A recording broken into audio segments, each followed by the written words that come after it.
Hello, and welcome to our Light Institute and Sanctuary of Light meditation on Sunday in Galisteo, New Mexico. For those of you who are joining us for the first time, we divide our meditation into 3 parts.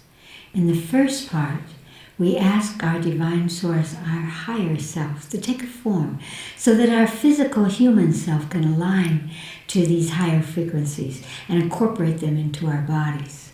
And so we'll ask it to take form, we'll bring it into our body, and we'll sit in meditation. Now, because we're using technology here, once we've begun that meditation, I'll make a little Om sound, and you can push your pause button so that you can sit in meditation for as long as you like. And then in the second part of our meditation, we practice the Art of Radiance, because everything is through light, everything. And so we want to be radiant, beautiful, radiant beings. And the way we do that is that we reach up into the cosmos and we pull down a beam of white light down to the top of our head, down into our stomach, our solar plexus. This is the center of our emotional body. And from there we laser that light out from us and back up into the sky. I like to imagine that I'm extending that light all across this planet and then back up into the sky. And in that part of the meditation, you just keep breathe in, draw the white light down, exhale, extend it out. It will extend your auric field, your presence, and your purpose in life. It's very powerful. And then in the third part of our meditation, people from around the world send in what they would like for us to meditate, to give out into the world. And this week, the theme is shelter. It's snowing here in New Mexico. I know that in some parts of the world it's very, very warm, but all over the world, people from all walks of life are needing shelter. So let us imagine that all humanity is given shelter from the elements, from each other, from, in so many levels, shelter. It's easy to do. We just ask them what frequency of light they need from us to find this shelter. We can help create that synergistic energy that allows it to come to them so that they have it. And then whatever that color is, we bring it in as we did before, from the cosmos, never from us, and extend it directly to them. Ready? Close your eyes. We'll begin with some breathing. We'll breathe in through our nose, and very slowly through your mouth, exhale. When you exhale, it slows your brain into a meditative state. Once again, breathe in through your nose. And exhale slowly and feel your brain relaxing and your consciousness expanding.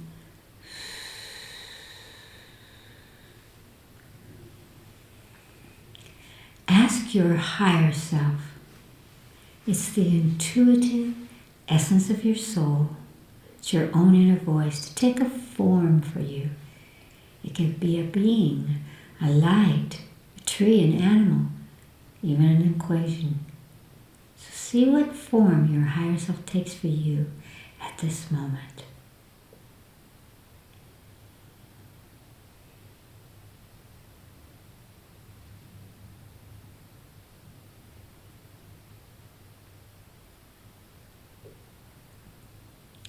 And now, ask your higher self to touch the place in your body where you hold your divine source, your divine essence at this moment. And just imagine anywhere in your body that you're being touched by your higher self. Touching the place of divine source within you at this moment. And then as you breathe into that place where your higher self is touching you, just take a deep breath and draw your higher self in through that place. And feel that it's flowing through your body, quickening your energy.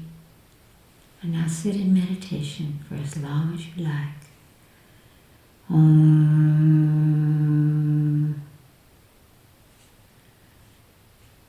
Breathe deeply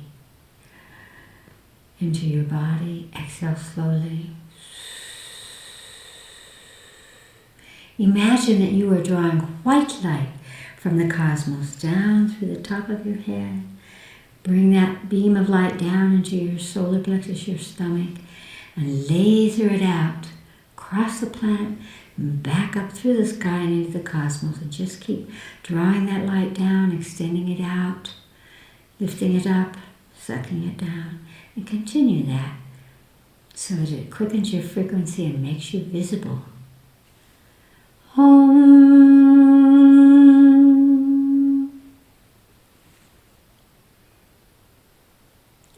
Take a deep breath into your body and bring into your mind's eye all of the people. Let your higher self show you all the people who need shelter. It could be someone in your neighborhood. It could be a whole group of people. It could be anywhere on the planet. It could be all of humanity. Just ask, who needs shelter that I can support at this moment?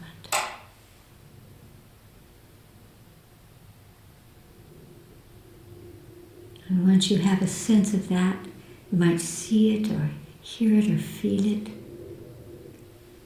Bring that into your mind's eye, all those who need shelter.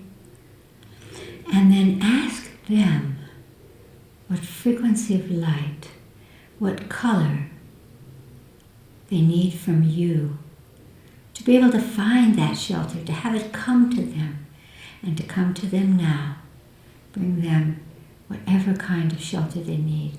Shelter from the elements, shelter from fear, shelter from others. Just imagine that color that they're showing. And again, reach up into the cosmos and draw exactly that color down through the top of your head, down into your solar plexus, and laser it out to them. And just feel as if that color is flowing through you continuously and entering into all of those who have asked for that color. And watch and see the shift that occurs. Maybe you perceive the shelter that comes to them, or they're smiling, that they're warm or they're cool, but that they're protected and sheltered. Keep that color going. Feel that they're all getting that energy from you.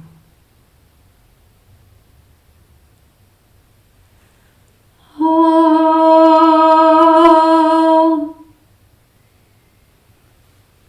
Breathe deeply and open your eyes. Thank you. And I hope that you will look into more and more around the world people who need shelter, and continue to do that, exercising consciousness. There's a second part of this meditation. It's called knowings. And again, people from around the world send in questions that they would like for us to touch and illuminate so that we can uplift everyone who is listening and participating. So Allison will tell us the questions that have come for this week.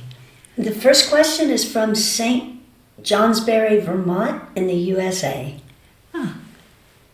My question is about accidents. Big or small, they are such an affront on every level. I've heard time and again the saying that they always happen for a reason, some lesson involved, etc. But I'm hoping you have another idea about how we can learn life lessons without accidents, possibly more gently. Yes, indeed. It is actually one of the things that I talk about all the time, or that my higher self is always whispering, is that we humans need to know that our lessons in coming into body are not lessons that hurt us or are going to rub our nose in something because of a negative karma, but that our lessons are always allowing us to illuminate and to what my higher self calls use life. So we use everything that is around us. If you have an accident of any kind, then of course you're going to say, why did this happen to me? But the second thing you want to bring into your consciousness is, what is the gift of this? Even if it's something that's terrible, it's going to show you something. It's going to shift your pathway a little bit and it's going to take you forward one way or another. And so it's important to not fester on the accidents. But one aspect of that is to begin to love your body and be in your body. Many times the accidents that we have, we fall, or we might even get in a car accident, or something happens because we're really not in our bodies. And so if I stub my toe, the first thing that I do is that I touch my toe and I say, I'm sorry, toe. And what color do you need to heal now? And so you might think that sounds funny, but when you treat your own body as if it were a conscious being, which, by the way, it is, it's listening to you, your body doesn't want to hurt. It doesn't want you to allow it to hurt because you're not present. You're worrying about something, or you're looking over there instead of being centered. And I'm carrying this vehicle that allows me to have this incarnation of the soul at this moment. And so we want to feel that we get into our bodies. And so if every night, I do this every night when I go to bed and every morning when I get up, I bless my body and I tell my body's going to be well and strong. And I really influence my body in that way. And you know what? When you say these things to your body's listening and it will begin to respond. It's just like a child. If you tell a child, you are wonderful and smart and loving, that child will be wonderful and smart and loving. Your body's the same way. And so yes, we need to learn that we are here for a purpose, but that our lessons are not just cleaning up punishment. Our lessons are, and our purpose is, the evolution of the soul. And so there's no one out there, there's no divine source that's saying you need to be punished at all. And so it is a part of our illumination and our evolution to begin to care for our bodies and to be in our bodies and to dissolve away the accident thing. The last thing that I would say about that is so important to our evolution and our sense of who we are, is that when we have an accident, we are the victims of something. Life is impinged upon us. And very often, even if we're our fault, like in a car accident or something, we still feel helpless and victimized. And all of us as soul family who have come to the planet at this time, we've come because we have incarnated so many times. We have so many gifts and so much power. And we've come here to give out our wisdom, our love, our energy, our presence. And so we're not here to be victims. We're not here to be overwhelmed. And so, again, if we have an accident, clear it away. Another aspect of that is, where am I holding the memory of this accident in my body? And then just imagine the place in your body as you did with your higher self. And then ask, what color do you need, body, to release this memory? Because we don't want to carry memories. They tether us into a certain time and space. And just like some people say, well, when I was a child, I would always hit my head or my right knee. That's because the body is just repeating. We don't need to repeat. We need to spin forward and upward in our evolution. So indeed, let us be gentle, let us be graceful, and let us be glad that we are here and know that we have indeed a destiny and a purpose. Thank you. Allison? The second question is from Zurich, Switzerland. Dear Chris Griscom, I'm a flight attendant. Recently I was working a flight and everyone was edgy from delays. A small child began smiling and shouting hello to everyone as they boarded. Passengers began smiling and laughing, and the entire atmosphere in the cabin was changed. She was so open, and I wished I could be that free. I was when I was very young. My question is, how can we avoid becoming self-conscious and contained as we get older? I feel like I have shrunk into a very hard shell for protection. By the way, I met you once on an international flight and have been watching your videos since. Oh, very sweet. Blessing to you, indeed. Well, first of all, yes, that constraint and cringing comes as we grow older because we have been trained in all of our cultures that who we are and our worth is reflected to us from the outside world. The reason children could be happy is they're not thinking of tomorrow or yesterday, and they're looking around at adventures. And so they're not saying, are you seeing me? Am I worthy? They're not doing any of those things. And so we at the Light Institute have a way to bring back that inner child. That child that was smiling on the plane wasn't being just her emotional child. She was still connected to the cosmos. So part of her mission there was to smile. It was so easy for her. She wasn't thinking about the response she was going to get. She was thinking about, hello everybody, how fun is this? Look at all these people. I want to say hello. I want to connect with them. You can do that too. You could do that on all of your flights. And people who are anxious and nervous, sometimes as a flight attendant, I know, you tend to react to people's negativity. They're grumpy, give me this, where's that, instead of recognizing from a higher perspective, these people are stressed. They're afraid. You're not afraid. This is your job. It's your destiny. You want to be on that plane. And so if you radiate that out, you can be the one that makes people smile. There's something magical about smiles. I've never found that if I smile at someone, they have to smile back. It's just like, it's an automatic reflex. Have you ever noticed that if you yawn, somebody else will yawn? So smile, and you will see that they smile back. And that will free you from feeling like, why are they being so nasty? And I have to be in a certain way. You don't.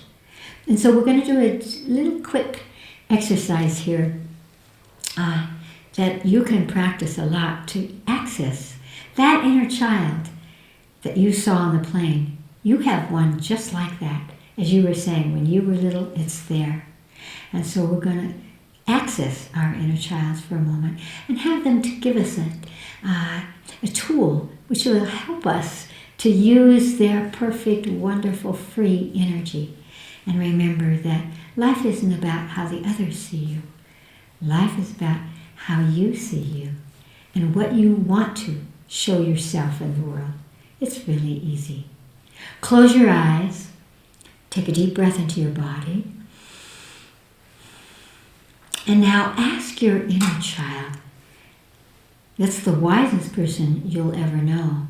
It's not just the emotional child you were, but it's the inner child connected to the cosmos, who finds a butterfly exciting, who looks out and sees a person and feels happy.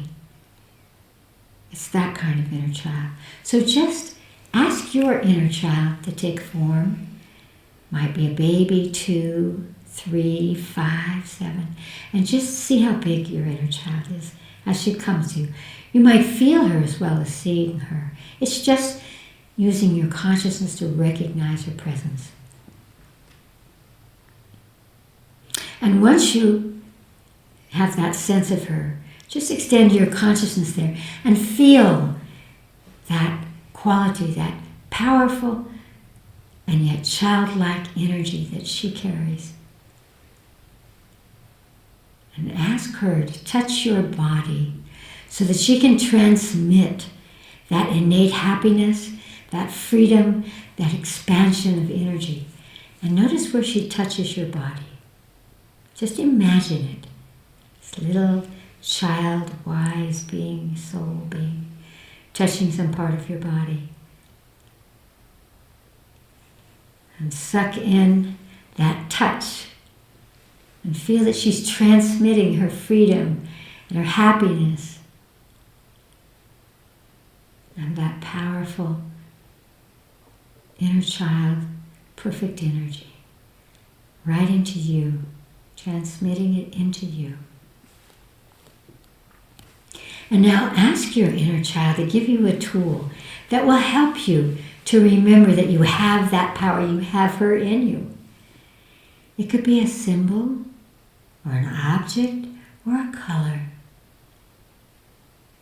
Just take the first thing that she shows you, or that you sense that she's giving you to help you to remember that you also still have those qualities, that freedom, and that joy in you.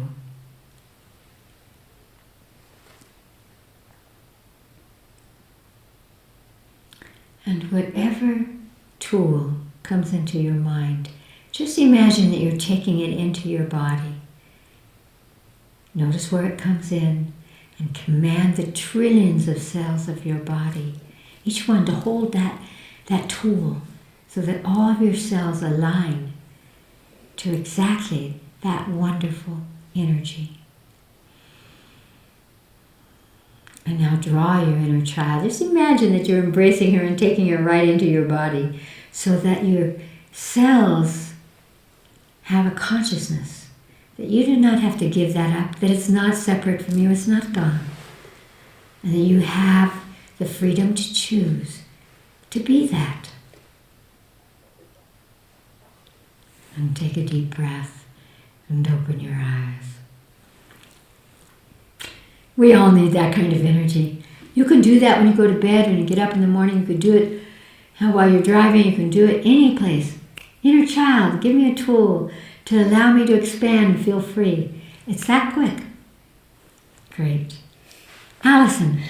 The last question is from Dublin, Ireland. Hello, Ireland.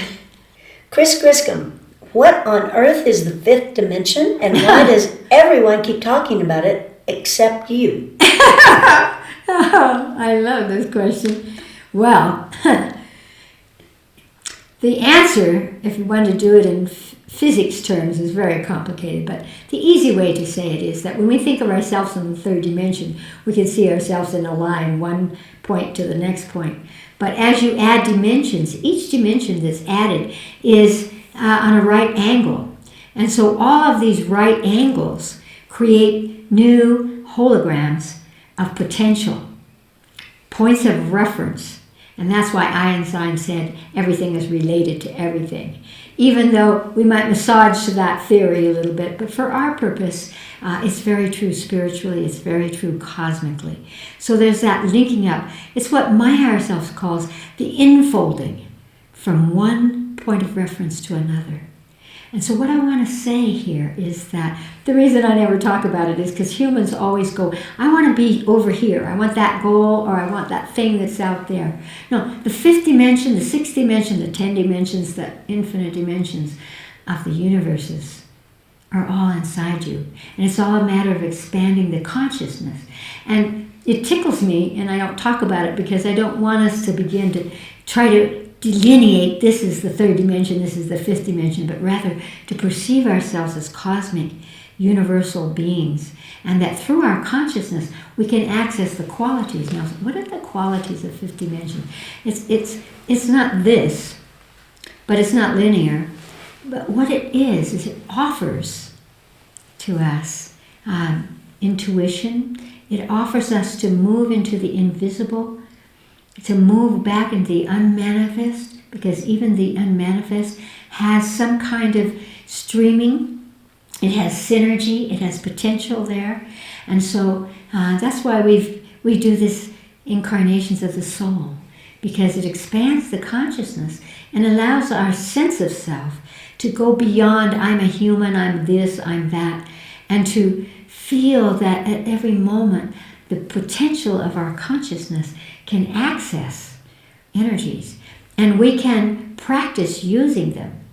And that's what we're doing at the Light Institute, is practicing that sense of self that could feel that it could heal, or it could bilocate, or it could do so many things that are beyond what we think of as the density of the third dimension. Because your body, in actuality, is not just flesh and blood and bone. It's nerves, it's energy streams, it's pure consciousness. Our endocrine systems allow us that threshold between our physiological awareness and our light bodies, our spiritual bodies. And so know that if you want to access the third dimension, meditate, spin around, access your inner child, and you will expand your consciousness in a way that you allow yourself. You could do it in a simple way. You could take a flower and meditate on that flower and look into, maybe you could smell its color. We have 70 senses with which to perceive. So we can easily flow in that infolding from one dimension to another, to another, to another, and know that they're all connected. I hope that you will play with that and know that we are all these things and so much more than this, but this is the vehicle that allows us to be able to perceive those other worlds.